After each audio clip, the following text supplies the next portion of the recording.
अस्सलाम वालेकुम नाज़रीन, मैं खैर आफ़ियत से हूँ। उम्मीद करता हूँ आप सभी हज़रात भी खैर आफ़ियत से होंगे। कल हमने नुक्तों की पहचान पढ़ी थी, उससे पहले हमने जो है कि हरूफ पढ़े थे। आज हम पढ़ेंगे कि हरूफ, एक हर्फ़ अलिफ़ वो 2 तरीक़े से और लिखा जाता है। एक हर्फ़ बा वो 2 तरीक़ों से और लिखा जाता है। तो आज हम इसी चीज़ को समझने की कोशिश करेंगे कि किन हरूफ की कितनी शक्लें होती हैं।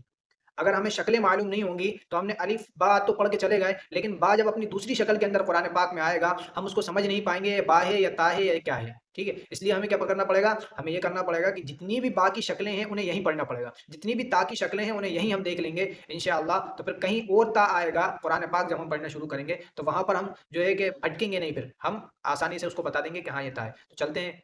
तो कल हमने इसे यहाँ से यहाँ तक भी पढ़ लिया था, ये पूरा हमारा हो चुका था। अब आज हम इसे यहाँ से पढ़ेंगे यहाँ तक, और अगर आगे अगर वक्त मिला तो और भी ज़्यादा पढ़ने की कोशिश करेंगे। तो सबसे पहले तो हम इधर देखते हैं, यह है अलिफ़, यह है अलिफ़। अलिफ़ की यहाँ पर 2 और शक्लें लिखी हुई हैं, यानी कुरान पाक के अंदर जब अलिफ़ आएगा तो या तो ऐसा आएगा, ठीक है? या ये किसी हर्फ़ से जब मिलेगा तो ये ऐसा बना हुआ आएगा, ठीक है? ऐसा बना हुआ आएगा। अब जैसे हम इसके आगे अगर लगाना चाहें, तो हम इसके आगे अगर मीम लगाना चाहें, तो अब इसको मीम को यहाँ से यूँ लगा देंगे। अब हमें समझना ये है कि ये अगर मीम के साथ मिलेगा ना, तो ये वाला अलिफ़ आएगा, ठीक है? इतना अलिफ़ होगा और इतना ये मीम होगा, ठीक है? इसके आगे आप और कुछ भी जोड़ सकते हैं, जैसे मीम को हटा दें, आप मीम नहीं जोड़ें, आप फ़ा जोड़ दें, तो फ़ा, ये इतना फ़ा होगा, ठीक है, आधा। उसके बाद यहाँ से शुरू होगा अलिफ़, ठीक है? ये अलिफ़ की दूसरी शक्ल है, इसको समझना पड़ेगा हमें।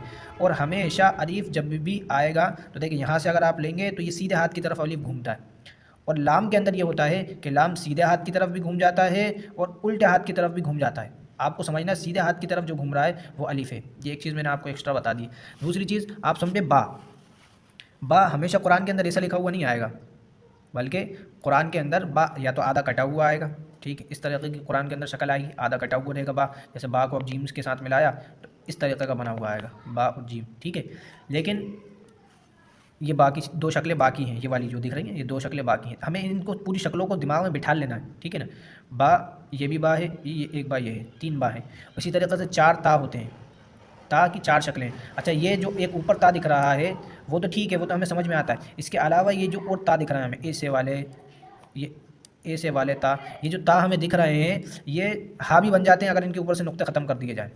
इनके ऊपर से आप नुक्ते हटा दोगे तो यही हा बन जाते हैं। एग्ज़ाम्पल के तौर पर आप यहाँ देख सकते हैं, ये भी सेम उन जैसे ही है, लेकिन इनके ऊपर से नुक्ते हटा दिए हैं तो ये हा बन गए, ठीक है? इसी तरीक़े से जीम, आगे देखिए आप, जीम है। अब जीम इस तरीक़े से बनता है, लेकिन जब कुरान पाक के अंदर मिला के अपन उसे बनाएंगे तो वो जीम इतना हो जाएगा, सिर्फ यूँ हो जाएगा जीम। जीम इतना हो जाएगा, सिर्फ यूँ।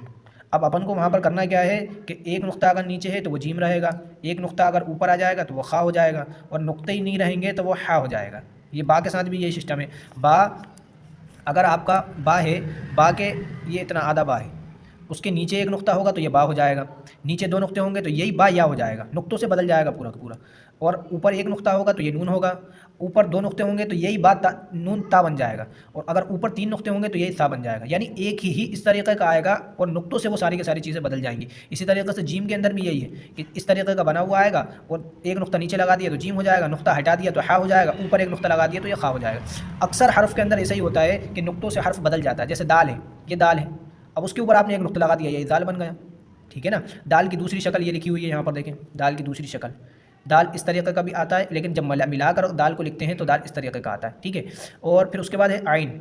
आइन की 2 शक्लें बता रहे हैं। आइन की 2 शक्लें होती हैं, एक शक्ल तो यही वाली है, ये कुरान पाक के अंदर ये भी आती है, ठीक है? लेकिन जब किसी बीच में कभी आइन आता है तो उसे फिर ऐसे लिखते हैं, या तो यूँ करके लिखते हैं, यूँ, ठीक है, या यूँ करके यूँ लिखते हैं। तो हमें ये देखना है कि ये आइन जब भी आएगा तो एक तो ये वाला कोना निकला हुआ रहेगा उसका, ठीक है, और यहाँ से प्लेन रहेगा आइन। जब बीच में आएगा तो यहाँ से प्लेन रहेगा, ठीक है? इसको समझ लें हमें ना। और इसी आइन के ऊपर जब एक एक नुक्ता लगा देते हैं तो यही आइन गैन बन जाता है, ठीक है? अब फ़ा है, फ़ा और काफ के अंदर कोई नहीं है, बस फ़र्क है फ़ा के अंदर, जैसे ये यहाँ पर देखें, ये फ़ा। अब इसी फ़ा के ऊपर अगर एक नुक्ता हम लगा देंगे तो यही फ़ा बन जाएगा काफ। ये आधा कट जाता है, ये फ़ा आया, आधा कट जाएगा। जब मिलाकर लिखेंगे इसे तो ये आधा कट जाएगा। इसी फ़ा के ऊपर आप एक नुक्ता लगा रहे हैं तो फ़ा बन रहा है, और इसी के ऊपर अगर 2 नुक्ते आप लगा रहे हैं तो ये काफ बन जाएगा। बहुत आसान है।